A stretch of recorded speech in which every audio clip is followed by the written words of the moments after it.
So we're here in Mobile, Alabama. We found a hotel to stay in overnight. Thanks to some of our people that were contributing money, we had enough to stay in this hotel in Mobile, Alabama. We asked Keith to help us this morning in our room. And a couple things. I got to have Keith share a little bit. Do you care to share a little bit about what's happening in the area, being on the golf, with the golf? No, no problem. Okay. You'll have to talk loud and... Okay, not a problem. So, go ahead. Well, one thing is that the oil is a big concern here in Mobile with the beaches and stuff. Tourism is way down. And I've heard yesterday that they have finally plugged the hole, but we don't know how long that's going to last, if it will. But it's pumped out millions of gallons of oil already, and that's a big concern because of the wildlife, you know, the animals. And plus we have some of the prettiest beaches. I'm from Pensacola. I'm over here working in Mobile, actually building the booms that go out into the Gulf to help retain the oil. So we haven't really seen much of it up in the bayous, but we've seen it on the beach. And that's one of our main concerns right now, is to get it cleaned up and keep our environment healthy and strong. And it's a really sad situation right now. Plus with the economy and everything, it's low and down, so I hate to say it, but it put a lot of people to work which didn't have jobs. Yes, it employed a lot of people. And employed a lot of people on a, you know, on tragic. But I guess that's what happens, you know, when you're man versus, you know, nature. What did you do before you started working in this, you know, you're helping with building the booms? Is that something you've always done before the oil spill, or? No, I worked at a shipyard here in town. It got laid off. It gets slow. The economy around last year was low, and one of the shipyards I worked for actually closed their doors. So it left a lot of people without jobs. And so, of course, all the other shipyards, you know, they get overwhelmed with people coming, trying to get jobs. And it's just a real tough time right now here in Mobile. So I shared with you a little bit about our prosperity experiment and getting in our car from Florida with less than $100. What do you think about? What do you think about living your dreams or taking risks, or would you do that? I don't know that I would do it today because you know, things are really insecure right now. Years ago, I'm 47, Tuesday. Years ago, I wouldn't hesitate to jump in a ride and take off across town, you know. Of course, the dollar was a little bit more than it is today.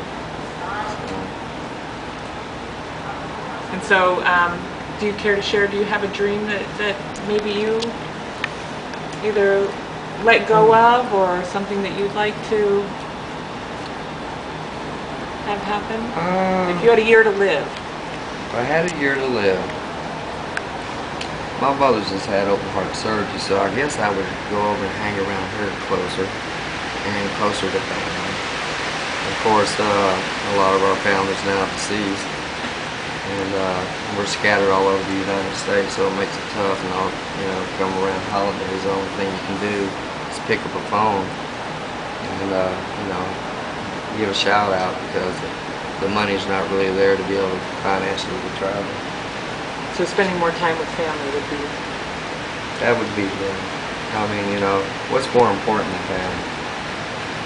I mean, trip to Hawaii or whatever, I mean, you know, it's nothing like, you know, being with family. You're giving me a year. Of course, my father was given a couple of years. In 2002, I had pancreas cancer. And they narrowed it down from 2 years to 1 year, 6 months to go home and enjoy life. So, you know, that was pretty tough. So one of the other things that we're doing on this journey is really focusing on health and well-being. So do you own a juicer? How do you care for yourself every day? I take a vitamin every morning. You do? I do that. I sure do. My job's kind of physical, so So you get to do get exercise? physical, and I've always been, somewhat physical, athletic, stuff like that. Good. And do you do any sort of spiritual exercise like yoga, tai chi, qigong? Have you? Well, getting on your knees at night and praying. That's God. a good spiritual exercise. Yeah, and that's I'm not real, heavy into a church organization, but I do come from a good background of spiritual, and I do pray at night, basically nearly every night. Get on my knees. I guess that would be the yoga part, because getting back up is the hardest thing at my age right now. I put my body through a lot. Yeah, especially if you're doing physical labor. Yeah. Now, one of the things that we're looking at, and this is the last thing, then we'll be finished here, is just the basic American diet. We're committed on this journey to eat really healthy, and most people, we have the largest obesity in the world because of what we eat and not exercising. What do you think about the American diet, and what are you doing to take care of yourself with? Well, I'm single, so the quick thing to do nowadays is go out and grab a bite, but I do watch what I eat, try to. And I think the reason the obesity is because, there's less time in the family. When I was growing up, you turned the TV off and you got to the dinner table and you had family time, you ate dinner. Today, I believe, with all the families and that, they don't have a lot of time to do that. Because back when I was coming up, you had your mother stayed at home as a household mother, and while your father worked, and then as times changed, both of them had to work. So it takes two couples today, especially having family, to make it. And I guess if you have children, I have no children of my own, but I have several brothers and sisters that do, and I've, many times watched after them to give them some time off. But I think you need to spend more time with, like you are. This is an experience for your son and Daughter, Michaela. Michaela, very beautiful name. And just giving them a chance to, see what's going on. I think it's pretty cool. I mean, back when I was coming up, we did a lot of travel. It was family time. You got in the car and you took off and you traveled. But things cost so much nowadays. You just don't do that. I mean, it wasn't nothing to pack up and get in the old station wagon, and go visit family. So, but today, it's, just the way society is today. I really never understood generation until I got older. We always heard about the generation gap. Yeah. And I see it today. And there's a lot more things. Yeah, there is. And we have like a minute left, so. Okay. So, thank you so much for supporting Thank you. our journey. And I hope y'all make it where you're going safely. Yeah, we do too. I think, was your mother the only driver? Yep.